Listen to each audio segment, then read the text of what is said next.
In pursuit of happiness मस्त movie आहे. अक्षरशः डोळ्यात पाणी येतं, कारण ती खरी कहाणी आहे.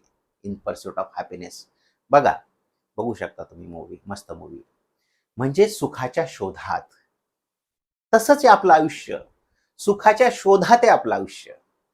पण प्रश्न आहे की आपलं सुख नेमकं आहे कशात हेच माहित नाही आपल्याला. मी कायम बोलतो वी डोंट नो, म्हणजे मी पण आलो त्यात, we don't know what we don't know. म्हणजे आपल्याला हेच माहिती नाही की आपल्याला माहिती काय नाहीये. आपला प्रॉब्लेम काय झालाय माहितीये का? तो करतो, हा करतो, वडिलांनी केलं, आपल्या आजोबांनी केलं, पंजोबांनी केलं, पूर्ण जग करतं. आता तर काय बाहेरच्या देशातले करतायत, इंग्रज करतायत, गोरे करतायत, मग आपण पण करू, तेच योग्य आहे. तसं काही नाहीये बघा, काही नाहीये.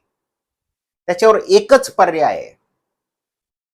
सुखाच्या जर शोध घ्यायचा असेल तर बाहेर सुख